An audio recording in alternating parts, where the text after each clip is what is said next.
Lucknow super giants और royal Challengers Bengaluru के बीच में जो मुकाबला हुआ उसमें दिग्वेश राठी एक बार फिर से चर्चा में आ गए, लेकिन खास बात तो ये रही कि इस बार वो अपने सेलिब्रेशन के लिए नहीं बल्कि एक रनआउट को लेकर चर्चा में आ गए हैं, जब उन्होंने जितेश शर्मा को रनआउट करने की कोशिश की। ऐसे में इसे मार्किंग भी कहा गया और कुछ तो कह रहे हैं कि ये सिर्फ रनआउट था जिसको नॉट आउट करार दे दिया गया। दरअसल पूरा मामला जो था वो आरसीबी की पारी में सामने आया जब मार्केटिंग की कोशिश की गई, जितेश शर्मा को आउट करने का प्रयास किया गया और नियम का उल्लंघन भी किया गया, जिसके चलते उन्हें नॉट आउट करार दिया गया।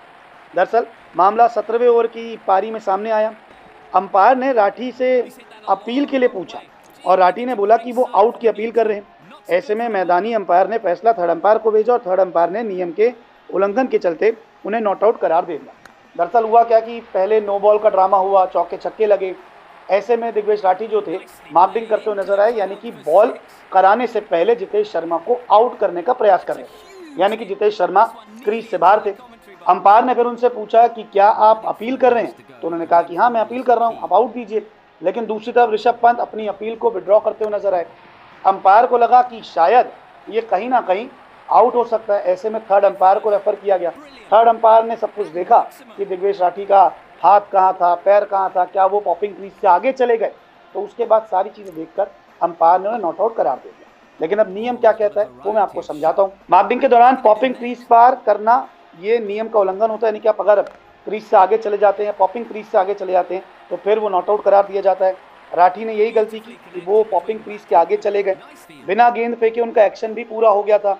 दिग्वेश पॉपिंग क्रीज का और एक्शन पूरा कर चुके थे, इसी कारण उन्हें थर्ड अंपायर ने जितेश शर्मा को जो है वो नॉट आउट दिया। दरअसल होता क्या है, या तो आप एक्शन पूरा अगर कर लेते हैं, आपका अगर एक एक्शन है, आप अगर हाथ घुमा लेते हैं फिर आउट करने की कोशिश करते हैं तो वो नॉट आउट करार दिया जाता है। अगर आप एक्शन लेके पॉपिंग क्रीज क्रॉस कर देते हैं फिर रन आउट की कोशिश करते हैं तो नॉट आउट करार दिया जाता है। इस स्थिति में यही हुआ और इसे हम मार्किंग नहीं कहेंगे, इसे हम रन आउट कहेंगे, क्योंकि यहाँ पे एक्शन भी पूरा हो गया था और यहाँ पे पॉपिंग क्रीज भी पार हो गई थी, इसलिए मैन कटिंग जो एक वर्ड है वो नहीं कहेंगे, इसे रन आउट कह सकते हैं। और यही चीज़ें पूर्व अंपायर अनिल चौधरी भी कह रहे हैं। उनका कहना है कि टीवी अंपायर की कमेंट्री में उन्होंने सुना कि दिग्वेश राठी पॉपिंग क्रीज से आगे निकल चुके थे।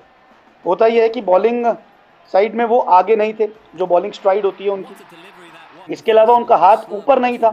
पंत ने भी अपील को वापस लिया, लेकिन मुझे लगता है कि सब ठीक था, लेकिन अंपायर ने अपना फैसला लिया क्योंकि उनको लगा कि ये नॉट आउट है। अंपायर पूछ नहीं सकता कि आप अपील कर रहे हैं नहीं। दरअसल मैन कटिंग जो हुई है, अनिल चौधरी कह रहे हैं कि मैन कटिंग नहीं थी, क्योंकि यहाँ पे एक्शन भी पूरा हो रहा है। अगर अंपायर को लग रहा है और क्रीज से भी आगे जा रहे हैं तो ये रन आउट था, लेकिन अंपायर को जो सही लगा वो सही है। लेकिन यहाँ पे अंपायर ने पूछा था दिग्वेश राठी से कि क्या आप अपील कर रहे हैं, तो उन्होंने कहा मैं अपील कर रहा हूँ। वहाँ पे विड्रॉ कर रहे हैं ऋषभ पंत। तो ऐसे में यही होता है कि जब कप्तान इस चीज़ को विड्रॉ कर देता है तो फिर इसे ना आउट दिया जाता है ना कुछ किया जाता है। और इसी केस में यही देखा गया कि अंपायर जो थे वो पूछ रहे थे अपील के बारे में, जबकि ऋषभ पंत जो थे वो अपनी अपील को विड्रॉ कर रहे थे। तो कुल मिला के दिग्वेश राठी सही भी थे। और अगर हम कहते हैं कि मैन कटिंग की